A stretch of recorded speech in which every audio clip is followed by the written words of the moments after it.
Good afternoon, my name is Simran Kimlani and I will be presenting 10 tips for jewelry shopping in the Caribbean. Hi, this is me, Simran. Welcome to my world. Now, before you go jewelry shopping wherever you are, if it's in the Caribbean or back home, do your homework. That is the one thing I can stress. I've been standing behind the counter for the last 2 years and my family's been in the business my entire life. An educated customer is our best customer. Now, if you're looking for loose diamonds and only loose diamonds, the best place to shop and price compare is Blue Nile. Now, if you're looking for other designs, eternity bands, other basic necessities, you can use these other 3 companies as price comparisons to what you will receive at home. This way, when you come to the islands, you know you're actually getting a fantabulous deal because you already have a baseline of what this item will cost at home. Now, be careful. Remember, carat weight and type of gold is very important when determining prices. Now, let's give a little, 101 on jewelry shopping. Your generic gemstones. You have diamonds, rubies, sapphires, emeralds, tanzanite, amalite, multicolored topaz. You have an array of gemstones. Most people in the Caribbean come in and ask for diamonds, emeralds, tanzanites, rubies, and sapphires. This is why I've mentioned them. Now, just a quick thing. When buying diamonds, you have to worry about the 3 C's: color, clarity, cut.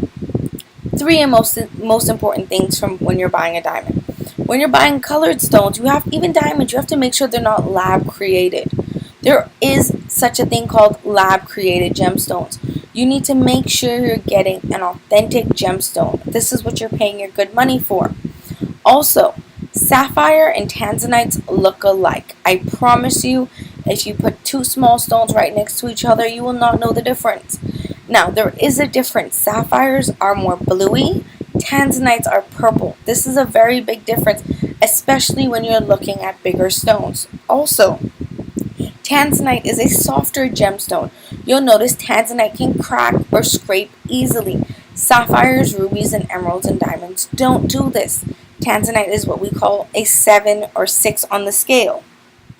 Now, let's talk about the metals we make jewelry in. Everybody knows gold. Gold is a currency. Gold is, has an atomic number. It's an element. Gold is gold. It's like, a kid's fascination. What is gold? Gold is the main metal that's jewelry made out of. But there are different types of gold. Not really types of gold, but different breakdowns of gold. Gold is not always 24, which is pure. When gold is found in the earth, it is pure 24 karat. 24 karat is known to be soft and not very good for making jewelry and things like that. Now, here's the difference. What is the difference? Everybody's like, what's 10 karat? What's 14 karat? What's 18 karat? What's 20 karat? What's 24 karat? People come and say, well, I bought this 10 karat chain for, $400, but this 14 karat chain is costing me $800. So why the difference? The difference is the purity of the gold. You have to understand the purity of the gold is very important. 10 karat, 14 karat, 18 karat, and 24 karat have different purity levels. You can see it in the color of yellow also. When you look at 24 karat, it's very yellow. It's like I can't say ugly, but it's like this mustardy yellow. And when you look at 10 karat, it's more like of this soft kind of yellow. Your 18 and 14 karat is kind of in the middle. In the United States and most of the Caribbean, most people preference 14 karat. That's the, this norm. Now, certain places sell 10 karat, certain places sell 18 karat. That's there. Also, just to mention, because I always hear this question all the time. Oh, well, is white gold mined white, or how's white gold made? All gold is mined yellow. The natural color of gold is yellow. Now, what jewelers and what people have discovered is that if you rhodium plate the gold white, it turns white. That's where white gold comes from. That's where rose gold comes from. Now, there's a difference between white gold, silver, and platinum. There are 3 different metals completely. They may have the same color, but the metal makeup is completely different. So let's go back to purity of gold. Okay? Here's a chart that shows you what the different purity is. Now, you're going to say, oh, well, 10 karat is 41.7% gold. What's the rest of it? There's other alloys like nickel, copper, steel. All these other things are put into that 10 karat to make that gold workable to make jewelry. Because like I said, 24 karat is very soft. So it takes a lot to get something small done.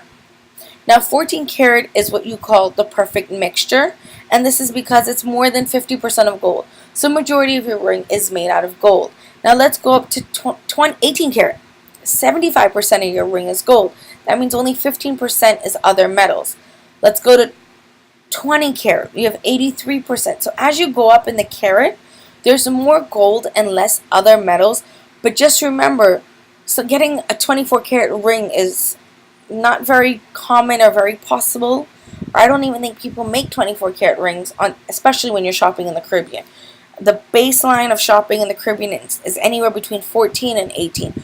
Very few shops will sell 10 and very few shops will sell 15 or 22.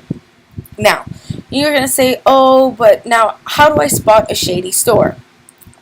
Best way to spot a shady store: cash is king.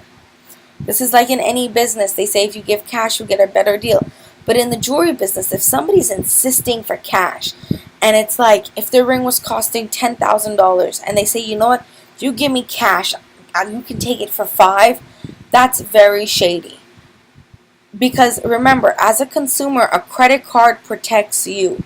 You go home and you get something appraised, or you take it back to your local jeweler, and they tell you, hey, you know what, this is fake, this is wrong. You show that to your credit card company, your money comes back. So shady stores like to use cash.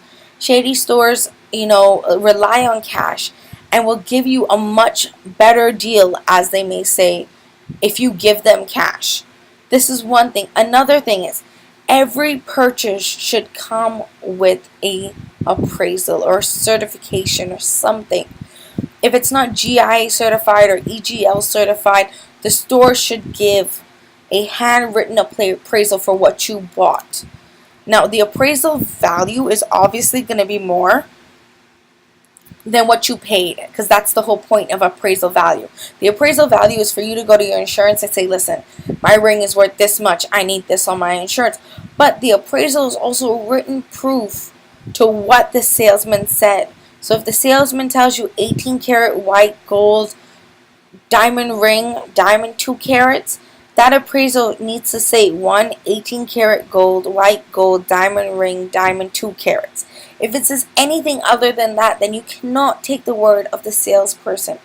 I cannot stress this anymore, only because I've seen shoppers come in and say, well, I bought this $2 down, and they told me it was a 5 karat ring, and I just want to see your 5 karat ring to compare.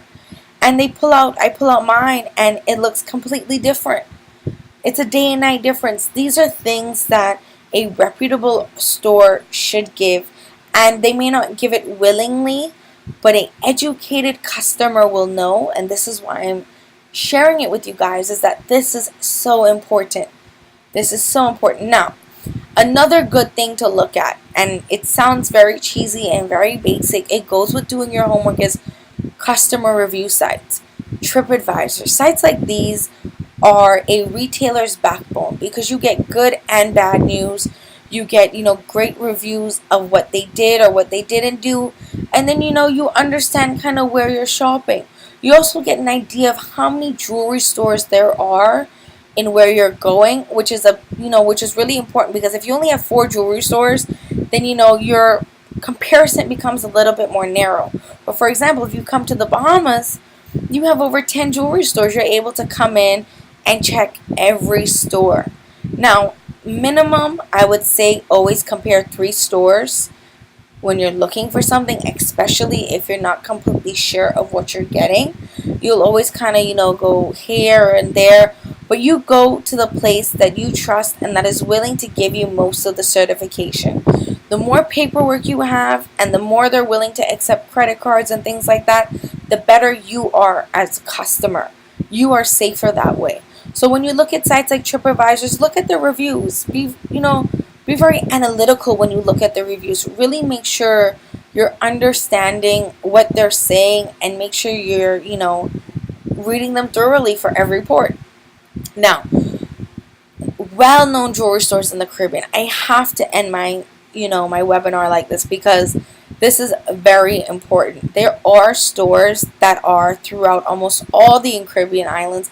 There are just stores that are grown so big and that are that trustworthy that you can shop there. But still, trustworthy and price shopping are two things. First, you have to trust them, and then you have to be able to price shop with them. Now, Milano is a retail store. It's a franchise. It has over like 15 stores throughout the Caribbean and Alaska. Effie is also a franchise store. They also have 15 stores throughout the Caribbean. They're also located on the ships. That's another great thing. Diamonds International is also a corporate store and franchise. They have a store in every port. I promise you that. Solitaire Jewelers is a family store. They're located in the Bahamas. Royal Jewelers is a family-run store, and they are located throughout majority of the Caribbean. Park Lane is a family-owned store. They're located in the Bahamas.